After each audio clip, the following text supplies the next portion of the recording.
ये जो दर्शन है, इसकी शुरुआत कहां से हुई? मतलब मैं आपको ये बताना चाह रहा हूं कि कुछ लोग आपको ऐसे मिलेंगे, विशेष रूप से विभिन्न धर्मों में जो आस्थाएं रखते हैं, उनको ऐसा लगता है कि जो हमारी चिंतन परंपरा है अनंत काल से चली आ रही है, अनादिकाल से चली आ रही है। मेरा काम अंधविश्वासों को बढ़ाना नहीं है, न मैं अंध अविश्वासी हूं, लेकिन मेरी धारणा है कि विज्ञान का सम्मान किए बिना आज के समय में हम फिलॉसफी को नहीं समझ सकते। साइंस ने जिन बातों को साबित कर दिया है या लगभग साबित कर दिया है, उनको साथ में लेके चलेंगे तो अपने समय को ठीक से समझ पाएंगे, वरना हम एक नए तरह के अंधविश्वासी लोग बन जाएंगे, सुपरस्टिशियस लोग बन जाएंगे। वैसा नहीं करना है, हमें केवल जिज्ञासा से भरना है। हमें ना सिद्धांत बनाने हैं अपने, ना कोई दावा करना है, हमें केवल जानना है कि दुनिया में क्या क्या सीखा गया है और हम उसमें से थोड़ा सा सीख लें अपने हिस्से का, इतना ही करना है। देखिए, बहुत इंटरेस्टिंग बात है, मैं हिस्ट्री की बात अकबर, बाबर और अशोक और उसकी बात नहीं कर रहा हूं, वो तो बहुत छोटा हिस्सा है। आप किस लेवल पर चीजों को देख रहे हैं वो भी तो एक सवाल है ना। पूरे ब्रह्मांड के इतिहास को सोच के देखिए। ब्रह्मांड यानी ये पूरा जो कॉस्मोस है, पूरा संसार है, पृथ्वी नहीं, सारी आकाश गंगाएं मिलाकर जो है पूरा, उसे बोलते हैं ब्रह्मांड, सृष्टि उसे बोलते हैं। वो पूरी दुनिया। अब ये भी सवाल है, दुनिया कैसे बनी? इसका सबसे आसान जवाब धर्मों ने दिया, भगवान ने बनाई, बात खत्म। ये आत्मा, भगवान, पुनर्जन्म, ये जो चीजें हैं, ये बहुत आसान उत्तर हैं बहुत मुश्किल चीजों के। कुछ मामले में सही भी हो सकते हैं, किसी मामले में प्रश्न खड़े हो सकते हैं। और फिर गाने भी लिख देते हैं, दुनिया बनाने वाले क्या तेरे मन में समाई, काहे को दुनिया बनाई। अभी यही नहीं पता बनाई किसने, और वो सवाल पूछने में लगे हुए हैं, काहे को बनाई, क्यों बनाई, वो सब सवाल जवाब चल रहे हैं। जो हिस्ट्री है अभी दुनिया की, अगर वैज्ञानिकों की बातों का साक्ष्य मानो, ऐसा माना जाता है कि लगभग 450 करोड़ साल पहले इस संसार का अस्तित्व शुरू हुआ। 450 करोड़ बोल रहा हूं मैं, 450 साल नहीं बोल रहा हूं 450 करोड़ साल पहले, 4.5 बिलियन ईयर्स एगो। अगर आपको बहुत आत्मविश्वास हो, बहुत घमंड रहता हो अपने ऊपर, थोड़ी देर में ठीक हो जाएगा। बस ये समझ लीजिए कि इस पूरे संसार में हमारी हैसियत क्या है। 450 करोड़ साल पहले ये संसार बना, ऐसा मानते हैं, बिग बैंग वाले मानते हैं, या जो स्टडीज होती हैं उसके बेस पे अनुमान लगाते हैं कि प्रोसेस कब शुरू हुआ। तो आजकल का जो अनुमान है 450 करोड़ साल पहले का है। हो सकता है थोड़ा बहुत वो कल को एडजस्ट हो जाए, लेकिन अभी के हिसाब से 450 करोड़ साल ही मान लिया जाता है उसको, तो हम उतना ही मान के चलते हैं। ठीक है, तो ये हो गया, संसार बन गया। यानी जिस संसार में आपने आंखें खोली हैं, दुनिया बनाने वाले क्या तेरे मन में समाई, ये 450 करोड़ साल पहले की बात चल रही है। उस संसार में कोई जीवन नहीं था, लाइफ नहीं थी, पौधा भी नहीं था, कुछ भी नहीं था। आजकल की जो धारणा है उसके हिसाब से 370 करोड़ साल पहले, आज से पहली बार लाइफ यानी कि जीवन देखा गया। देखा गया मतलब जो स्टडीज हैं उससे लगता है कि उसके आसपास लाइफ पहली बार आई होगी। अब ये लाइफ कैसे आई, क्या उस समय कोई आत्मा पहली बार आई या चेतना आई, क्या आया, वो सब रिसर्च की बातें हैं। लेकिन पहली लाइफ, और पहली लाइफ सीधी सी बात है, मनुष्य तो नहीं था, है ना। इवोल्यूशन की थियरी में आजकल लोगों का विश्वास ज्यादा है। एक विचार दर्शन में क्रिएशनिज्म, जिसका मतलब है कि इस दुनिया को क्रिएट किया ईश्वर ने। एक है इवोल्यूशनिज्म, कि ये दुनिया विकसित होते होते अपने आप ऐसी हुई, जो डार्विन जैसे लोग कहते हैं। एक बीच का रास्ता भी होता है कि शायद ईश्वर ने एक बेसिक स्ट्रक्चर बनाया और उसके बाद इवोल्यूशन से दुनिया ऐसी हो गई। इनमें से क्या सच है, समय के साथ पता लगेगा। लेकिन ये आजकल सब लोग मानते हैं कि बेसिक स्ट्रक्चर जैसा भी था, उसके बाद इवोल्यूशन से ही दुनिया आगे बढ़ती गई। हम सब भी उसी प्रोसेस में आए। 370 करोड़ साल पहले से चीजें बननी शुरू हुई, लाइफ, स्पीशीज बनती गई, बनती गई, बनती गई। और ऐसा माना जाता है कि अगर टोटल स्पीशीज इस संसार में देखें तो उनकी संख्या 1 ट्रिलियन के आसपास हो सकती है। 1 ट्रिलियन समझते हैं क्या होता है? 1 बिलियन होता है 100 करोड़, उसमें 3 जीरो और जोड़ दीजिए, 1,00,000 करोड़, 1,00,000 करोड़ के आसपास टोटल स्पीशीज इस ब्रह्मांड में हो सकती हैं, जिनमें से बॉटनी के, जूलॉजी के लोग स्टडी कर करके थक गए हैं। तो अभी तक कुल मिला के 18 लाख यानी 1.8 मिलियन स्पीशीज का नाम रख पाए हैं, उन्हें पहचान पाए हैं। और उनका अनुमान है कि जो स्पीशीज थी या हैं उन सबको मिला के 1 ट्रिलियन 1,00,000 करोड़ के आसपास स्पीशीज हो सकती हैं। आप वैविध्य समझ रहे हैं संसार में कितना है। हमारी जो भारतीय परंपरा है उसमें 84 लाख योनियों का जिक्र आता है। वो भी कुछ ऐसा है कि स्पीशीज कितनी रही होंगी, लेकिन साइंस तो बढ़ते बढ़ते 1 ट्रिलियन पे पहुंच गया है, जिनमें से 18 लाख का नाम अब तक रखा जा सका है। इन सब में से हम एक हैं सिर्फ। अभी ज्यादा हीरो नहीं बनना है। फिलोसफी पढ़ने के फायदे बहुत सारे हैं। एक ही बिना बात के हीरो बनने का मन खत्म हो जाता है। ये भी तो फायदा है ना, कोई बिना बात के हवा में टंगा हो उसे जमीन पे लाना भी तो अच्छी बात है। अब ये स्पीशीज बढ़ते बढ़ते इवोल्यूशन का प्रोसेस चल रहा है, बहुत तरह की स्पीशीज आती जा रही हैं। और इस प्रोसेस में क्या हुआ, लगभग 1.2 करोड़ साल पहले, आज से,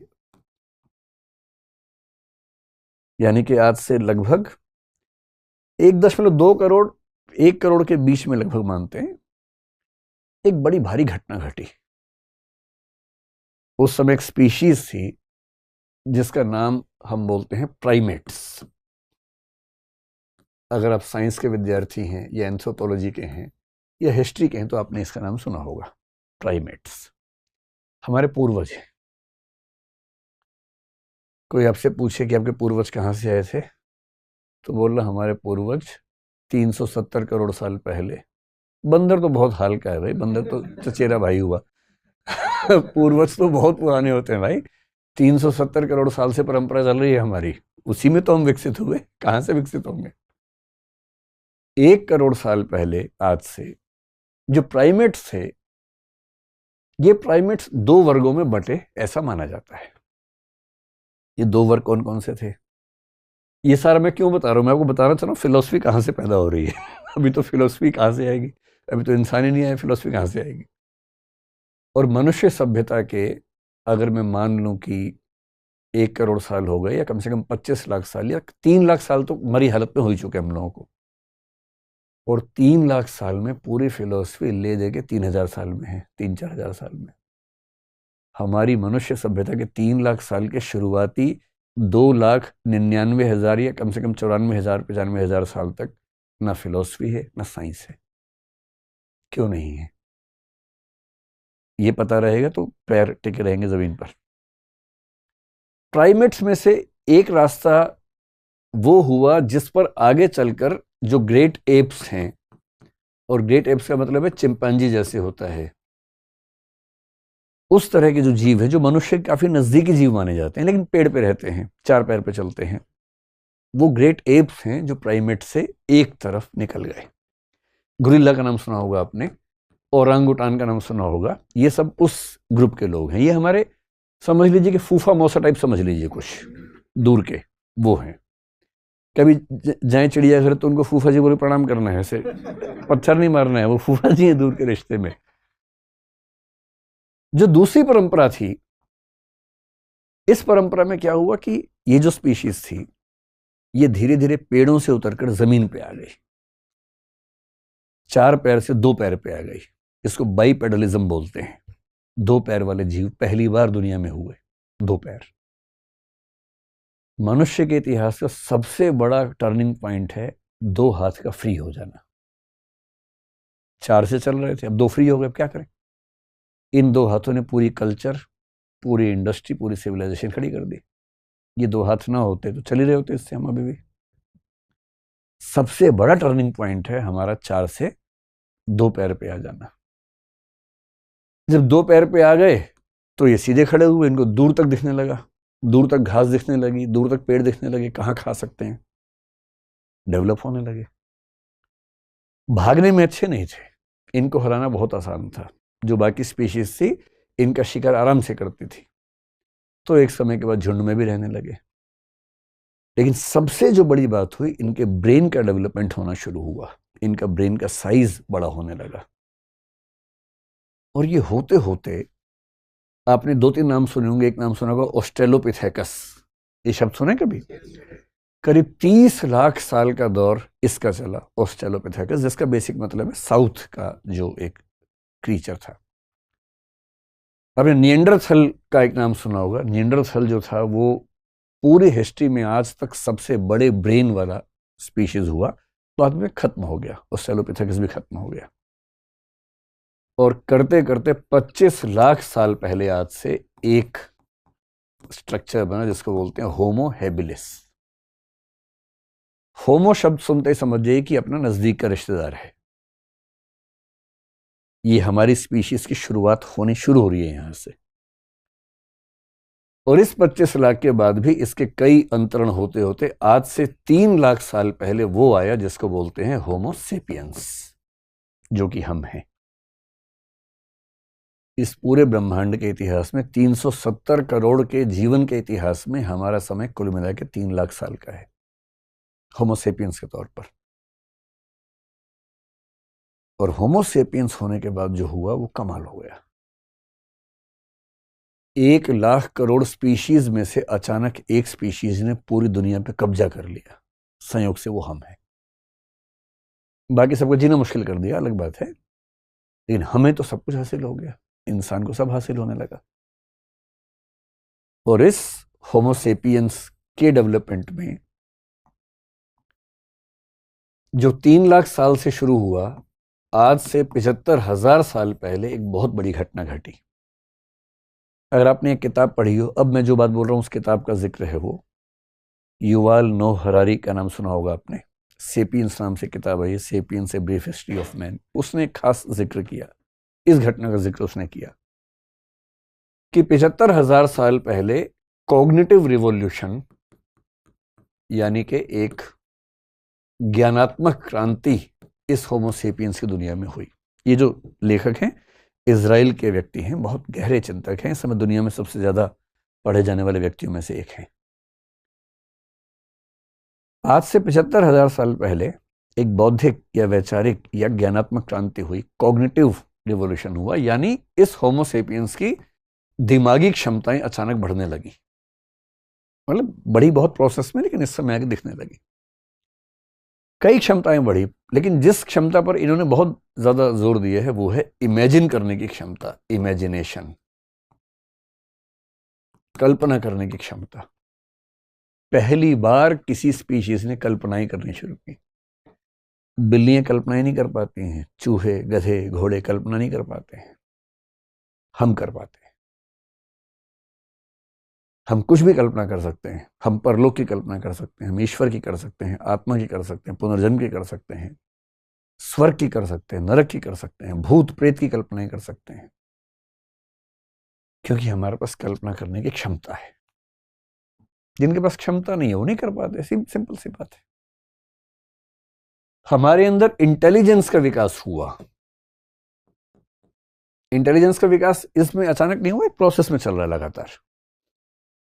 हम बौद्धिक हैं, हम सोच पाते हैं, तर्क कर पाते हैं, युक्ति कर पाते हैं, रीजनिंग कर पाते हैं, लॉजिकल जो निष्कर्ष है वो निकाल पाते हैं, डिडक्शन कर पाते हैं, इंडक्शन कर पाते हैं। तीसरी बात यह है कि हमारी मेमोरी, आप एनिमल्स को देखेंगे उनके पास मेमोरी बहुत कम होती है, नहीं के बराबर होती है। कुछ हुआ उनको थोड़ी देर याद रहेगा, फिर भूल जाएंगे, 4 दिन बाद तो नहीं याद रहेगा।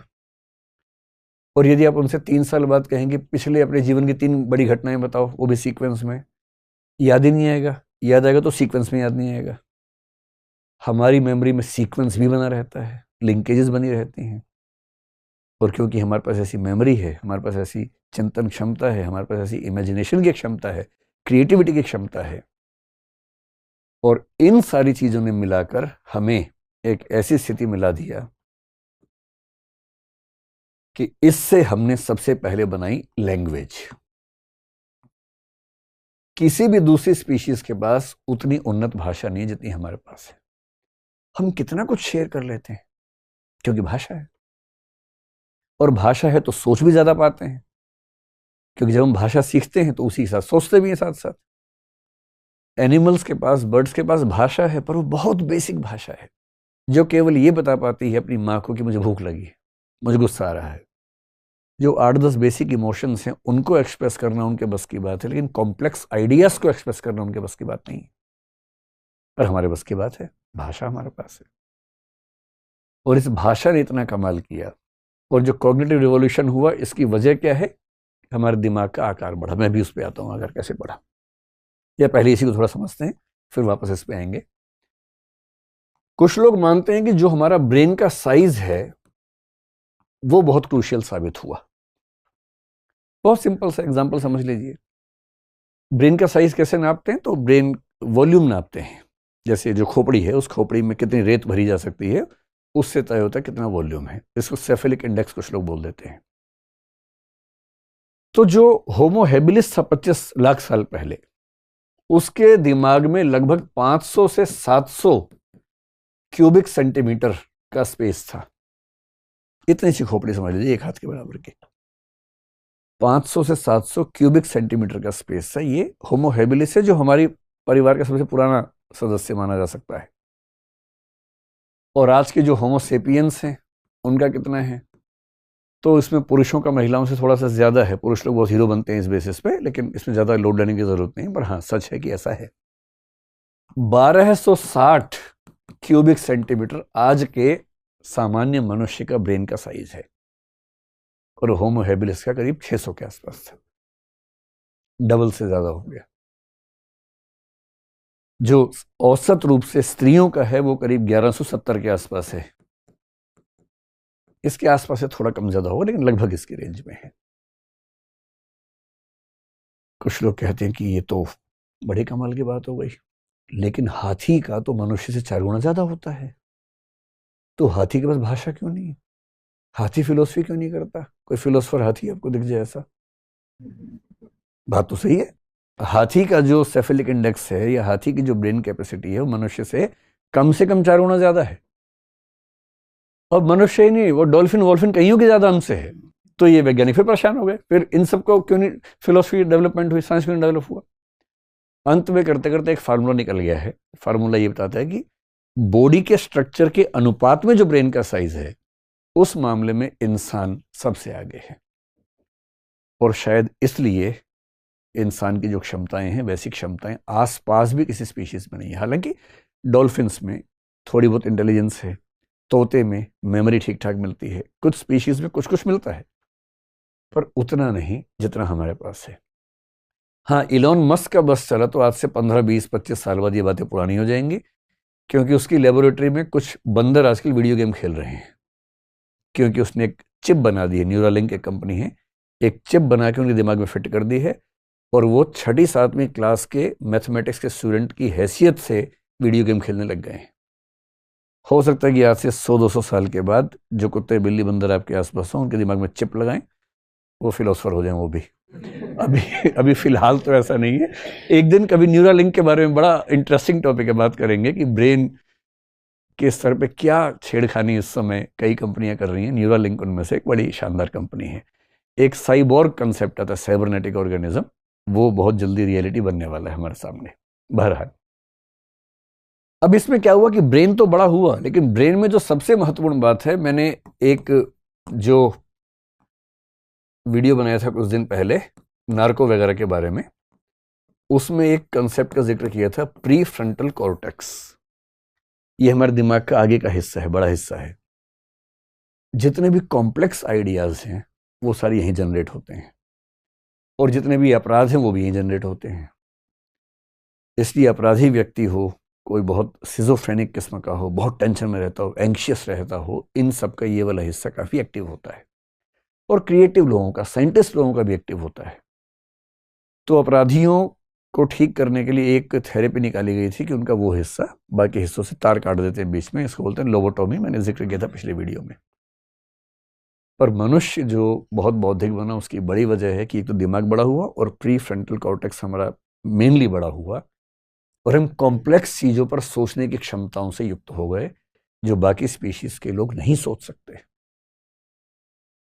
अगर ये बंदर बोलने भी लग जाएंगे तो भी आप जब उनसे बात करेंगे, भैया कर्म सिद्धांत जानते हो, और साइंस जानते हो, इलेक्ट्रॉन जानते हो, नहीं समझ पाएंगे क्या बकवास कर रहे हो आप लोग, क्योंकि उतना कॉम्प्लेक्स थिंकिंग की क्षमता उनके पास नहीं।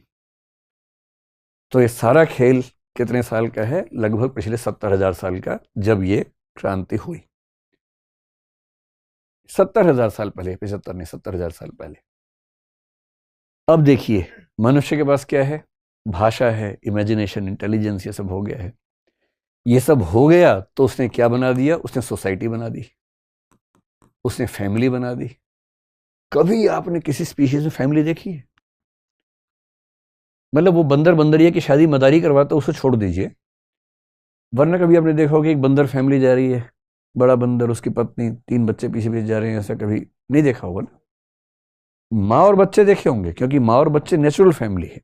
बाप फैमिली का नेचुरल हिस्सा नहीं है, वो तो इंसानी सभ्यता में धीरे धीरे होते होते हो गया। नेचुरल पार्ट वो फैमिली का नहीं होता है। फैमिली बनी, मैरिज बनी, किनशिप बना, समाज के नियम बने, नॉर्म्स बने, नैतिक नियम बने, ये करना ठीक है, वो करना गलत है, ये सब बना क्योंकि खोपड़ी ऐसी बन गई। उसके साथ क्या बना? स्टेट बन गया, राज्य, विधायिका, कार्यपालिका, न्यायपालिका, कानून बनाओ, ये कानून, रूल, रेगुलेशन, ये सब कैसे बना? क्योंकि खोपड़ी वैसी हो गई है, दिमाग काम कर रहा है। इसी में इकोनॉमी बनी, मार्केट बना, सब कुछ बना। ये सारे के सारे स्ट्रक्चर्स जो हमारी ह्यूमन सोसाइटी के हैं, ये सारे इसलिए हैं क्योंकि हमारे पास कॉग्निटिव कैपेबिलिटीज बाकी स्पीशीज की तुलना में बहुत ज्यादा हैं, जो कि केवल पिछले 70,000 साल का काम है। देखिए अभी भी फिलोसफी नहीं आई है, फिलोसफी अब आएगी इसके बाद। क्यों अब आएगी?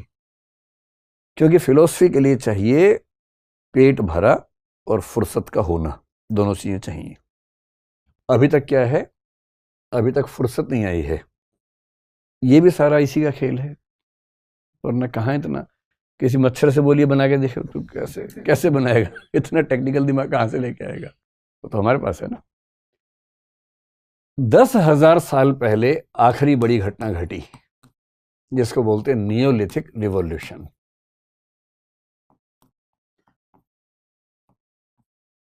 सरल भाषा में कृषि क्रांति बोल लीजिए, एग्रेरियन रिवॉल्यूशन कह लीजिए।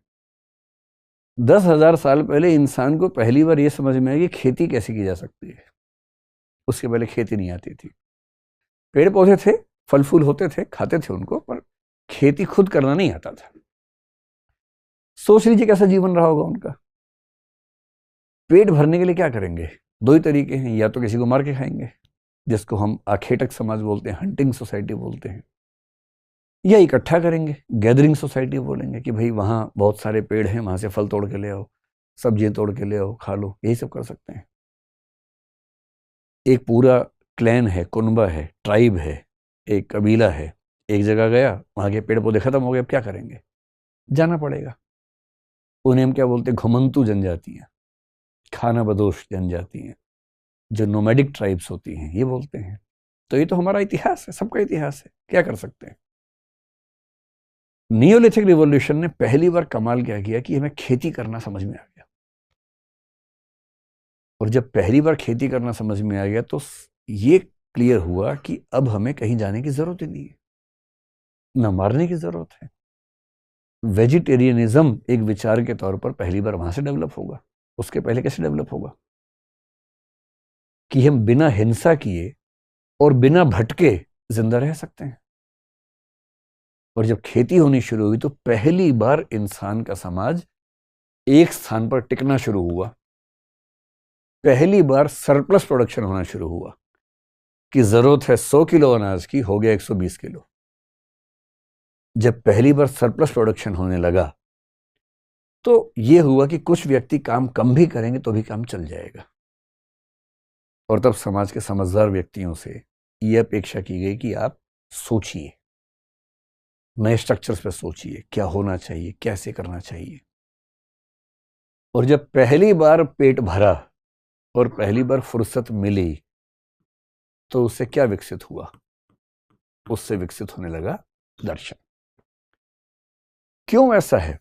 वेस्ट की दुनिया में, पश्चिम की दुनिया में मानते हैं कि सबसे पहला फिलोसोफर, सबसे पुराना फिलोसोफर उनका कब हुआ? उसका नाम है थेल्स। और कब हुआ? 6th century BC। ये जुम्मा 2800 साल पहले, सिर्फ 2800 साल पहले। मतलब आप सोचिए 370 करोड़ साल के जीवन के इतिहास में 2800 साल पहले पहला दार्शनिक पैदा हुआ पश्चिम में।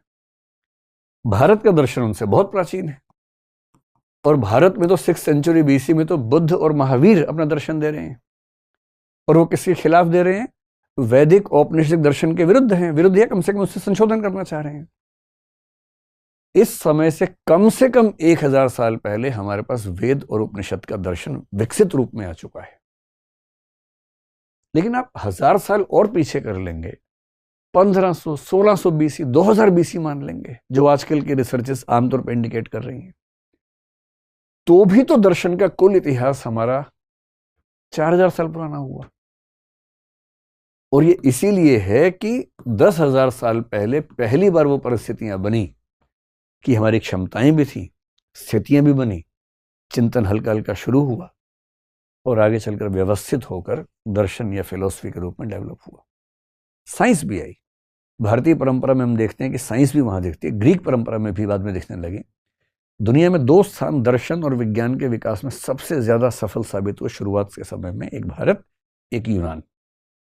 बेबीलोनियम में भी है, मिस्र में भी है, लेकिन विज्ञान और दर्शन का ज्यादा विकास यूनान और भारत में आपको दिखेगा, क्योंकि इन दोनों स्थानों पर चिंतन की परंपरा थी, विमर्श की परंपरा थी, रोक टोक नहीं थी। हर व्यक्ति सोचे, गहरा सोचे, इसकी आजादी उस समय दी गई। सबको न भी दी गई है तो कम से कम वैचारिक आजादी एक स्तर पर मिली। वहां भी सबको नहीं मिली, यहां भी सबको नहीं मिली, पर जिनको मिली ठीक से मिली। इसलिए आपको यूनान में उस समय कौन दिखेगा? पार्मेनाइडिस दिख जाएगा आपको, हेराक्लाइटस दिखेगा, या जिसको आप मैथ्स में सॉल्व करते हैं थ्योरम, पाइथागोरस दिखेगा। उसी समय का व्यक्ति है पाइथागोरस। अरस्तु सबसे पहला बड़ा वैज्ञानिक माना जाता है, वो उस समय का व्यक्ति है। हेरोडोटस जो इतिहास का एक व्यक्ति मानते हैं, वो उस समय का व्यक्ति है, क्योंकि वहां विशेष रूप से एथेंस नाम के एक शहर में ऐसी परंपरा थी। भारत में ऐसी परंपरा रही, इसलिए दर्शन का विकास इतना धूमधाम से हुआ, विज्ञान का विकास हुआ, गणित का विकास हुआ, प्राचीन काल में दिखता है। क्योंकि जिन जिन समाजों ने चर्चा की संस्कृति को प्रमोट किया, वहां वहां विज्ञान और दर्शन खूब तेजी से बढ़े। और इसलिए ईसा पूर्व 600 के आसपास से पश्चिम में, और उसके 1000-1500 साल पहले से भारत में आपको दर्शन का विकास ठीक से नजर आने लगता है। इसलिए ऐसी बातों में मत आइएगा कि हमारा दर्शन तो 10 लाख साल पुराना है, हमारा दर्शन तो 380 करोड़ साल पुराना है। ये सब ना कल्पनाएं हैं, आस्थाएं हैं, भावनाएं हैं। कुछ लोगों को भावनाएं हैं, किसी को भावना है तो अच्छा है, हमें उससे क्या दिक्कत है। लेकिन जब आप सोचने के स्तर पे आएंगे तो आपको समझना पड़ेगा कि सच कहाँ है और हमारा एग्जिस्टेंस क्या है। अब यह है कि दर्शन किन प्रश्नों का जवाब देता है। आपके बहुत सारे प्रश्न होते होंगे ना मन में, क्योंकि आप अभी पेट ठीक ठाक भरा ही हुआ है, फुर्सत भी दिन में 2 घंटे मिली जाती होगी, तो थोड़ी बहुत चैटिंग करने के बाद भी थोड़ी फुर्सत रहती ही होगी आपके पास ना। उससे मन में सवाल आता ही होगा कि मैं कौन हूँ, कहाँ से आया हूँ, कहाँ जाऊँगा, मरने के बाद बचूंगा कि मर ही जाऊँगा। अच्छा, एक मरना वो होता है,